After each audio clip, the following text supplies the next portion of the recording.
Médicos Sin Fronteras permitía que los pacientes y sus acompañantes se quedaran con sus teléfonos y varios miembros del equipo me dijeron que algunos talibanes mantenían sus aparatos de radio. Molinier dijo que no había una regla específica en contra de las radios, pero que no creía que estuvieran permitidas. Según Médicos Sin Fronteras, algunos de los pacientes talibanes eran jefes de alto rango. También se permitía el ingreso de sus vehículos al recinto para dejar a los heridos graves. Lo que no sabía Médicos Sin Fronteras era que las fuerzas afganas en Kunduz estaban llegando a la conclusión, falsa, de que el hospital estaba siendo utilizado por los talibanes como base, lo que habría significado la pérdida de su condición de lugar protegido. Todos sus líderes importantes estaban dentro del hospital, especialmente los tayikos, los uzbecos y pakistaníes de alto rango, dijo Gart. Dijo que la información vino de confidentes locales que habían estado dentro del hospital y habían visto a los talibanes operando desde allí. Había levantado su bandera y establecido su puesto de mando allí. Esa información, sin confirmar, se reforzó por señales emitidas por los servicios de inteligencia. Yaftali, comandante de la KKA, me dijo que en su unidad podían seguir la frecuencia de emisión de las radios enemigas y habían interceptado transmisiones de los talibanes desde el hospital. Localizamos entre 10 y 15 radios allí. Los talibanes estaban tanto dentro como fuera del hospital. Las fuerzas afganas con las que hablé dijeron que le habían transmitido la información al ejército de Estados Unidos y es evidente que antes del ataque algunos estadounidenses estaban al tanto de las acusaciones de que el hospital había sido tomado por los talibanes. El 1 de octubre, Carter Malkasian, un asesor civil del jefe del Estado Mayor Conjunto del Pentágono, envió un correo electrónico a Médicos Sin Fronteras en Nueva York para preguntar por la seguridad de su personal y si había combatientes talibanes refugiados en el hospital. El general Mark Quantock, número 2 de Campbell y a cargo de la inteligencia, dijo a los investigadores que aunque evaluaron que había talibanes utilizando el hospital, no se puede bombardear un edificio con las regulaciones existentes. Punto. Molinier, el jefe de Médicos Sin Fronteras en Kabul, dijo que no sabía de las sospechas de los estadounidenses que consideró infundadas. El 29 de septiembre le dio a la operación las coordenadas de 4 instalaciones de Médicos Sin Fronteras en Kunduz, entre las que se incluía el hospital, por precaución. Y el día antes del bombardeo, coordinó el envío de 3 camiones de suministro a Kunduz con un oficial de las Fuerzas Especiales en la base de Bagram. Me informó del número de camas, de trabajadores extranjeros y de que los talibanes protegían el hospital, así como de que el hospital también trataba heridos del bando gubernamental, escribió el oficial después. El informe no deja claro lo que las fuerzas especiales sobre el terreno en Kunduz sabían, si es que sabían algo, sobre el hospital de Médicos Sin Fronteras. Varios miembros del personal en la base de Bagram dijeron a los investigadores que habían pasado las coordenadas de Médicos Sin Fronteras a los Boinas Verdes en 2 ocasiones diferentes. Sé que leí las 4 plantillas y las leí de nuevo por precisión, escribió uno. Creo que usé el término Médicos Sin Fronteras y no MSF.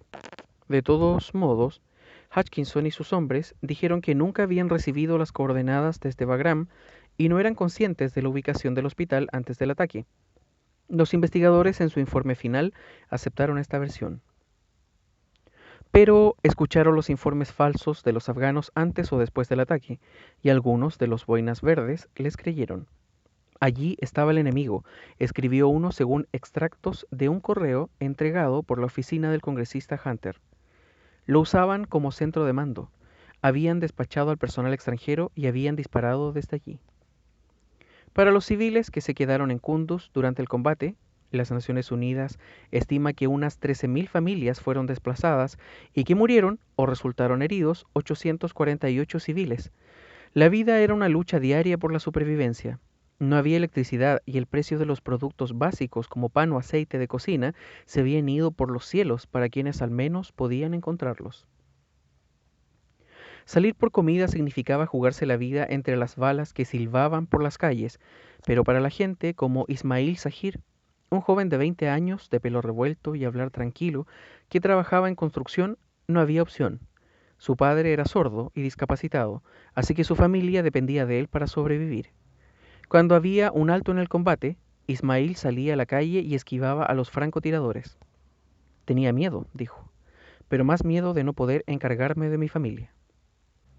Cuando las fuerzas afganas y estadounidenses lanzaron el contraataque y comenzaron los bombardeos, se preocupó especialmente por sus hermanas, Morsal y Madina.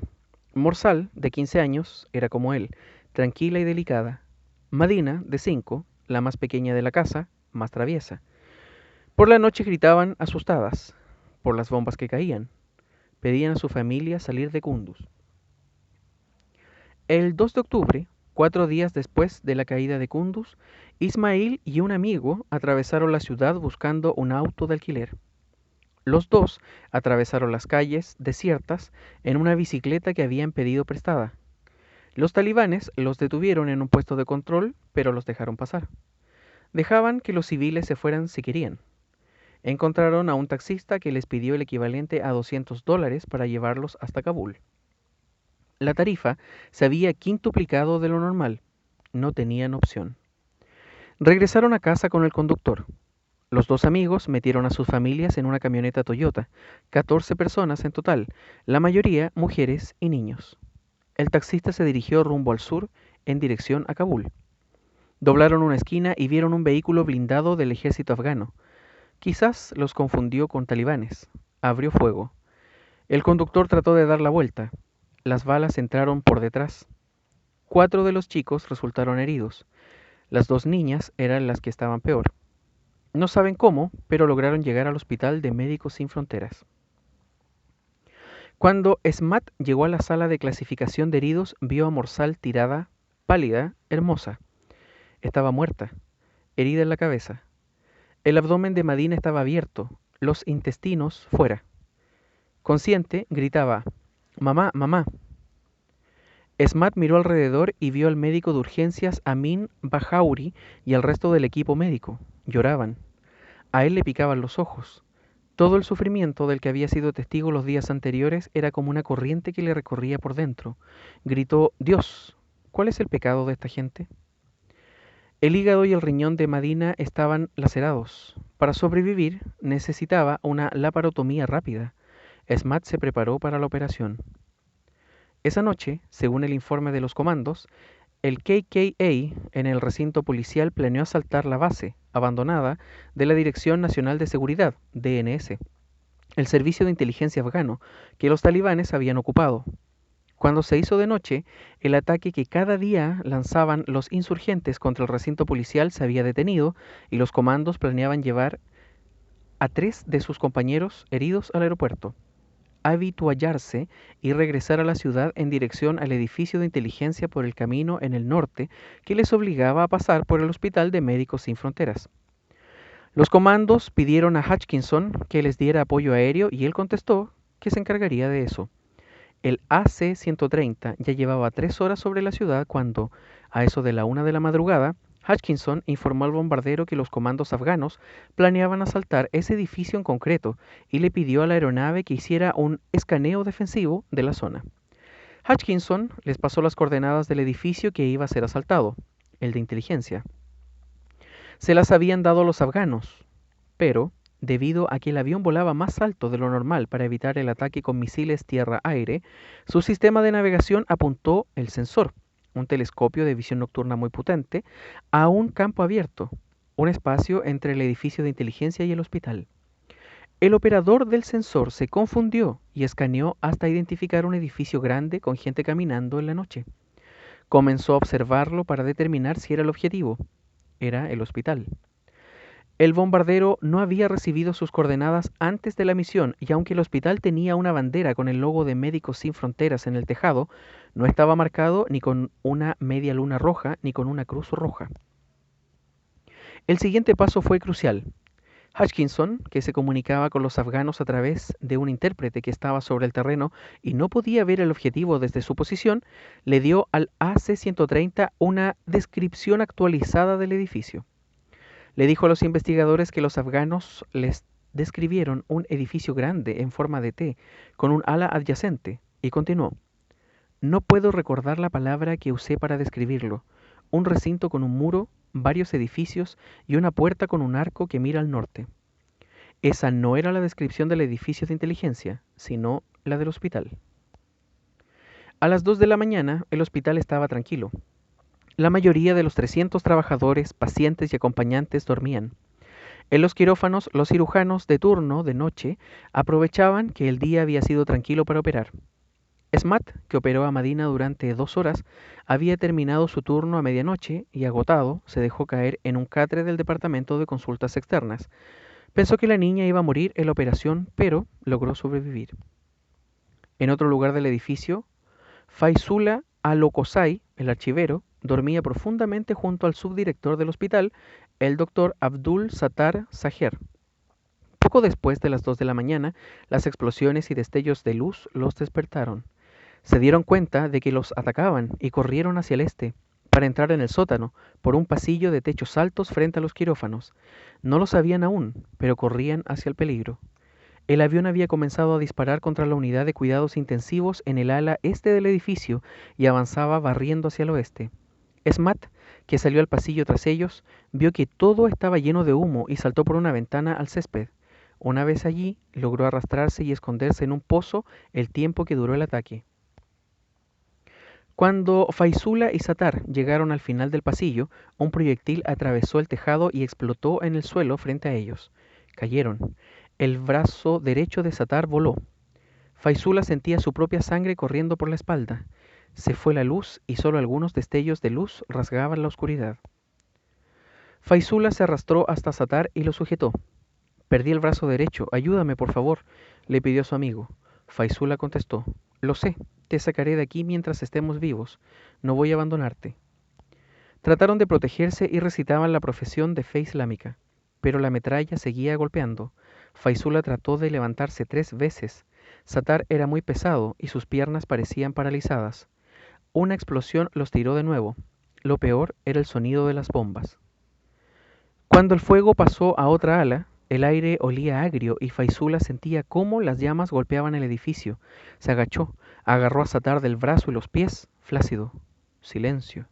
Está muerto, pensó. Y si me quedo, moriré. Oyó una voz en la oscuridad. Por favor, perdóname por lo que haya pasado porque voy a morir. Cuida de mis hijos. Mientras avanzaba, Faizullah vio que era el joven médico de urgencias, Amin, sentado bajo el marco de una puerta hablando por su celular. Tenía la pierna amputada hasta la rodilla. El charco de sangre lo rodeaba. Amin gritó al ver a Faizullah. Esto se va a incendiar, tenemos que salir. Amin se apoyó en la pierna que le quedaba y saltó por la sala de emergencias, cubierta de humo. Faizullah le siguió hasta la entrada del edificio por la zona cubierta. Amin se sujetaba a las columnas. No puedo seguir, susurró. Faizullah lo cargó en la espalda y alcanzó el césped frente al hospital. Juntos cayeron al suelo. Miraron atrás y otra tanda de bombas golpeó la entrada por la que acababan de pasar, provocando que el techo se cayera parcialmente. El hospital estaba en llamas, tan altas que incendiaban las copas de los pinos. El color naranja del fuego también bailaba sobre el césped.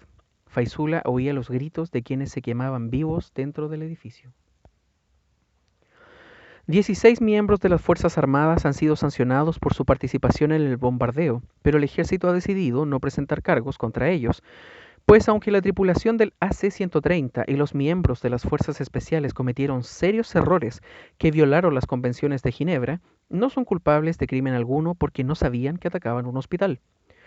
La categoría crimen de guerra se reserva a hechos intencionales, como atacar civiles o lugares protegidos, según explicó el general Joseph Bottel. Hutchinson fue amonestado y separado del mando, pero hace poco se le nombró oficial al mando de su unidad, según la oficina del congresista Hunter.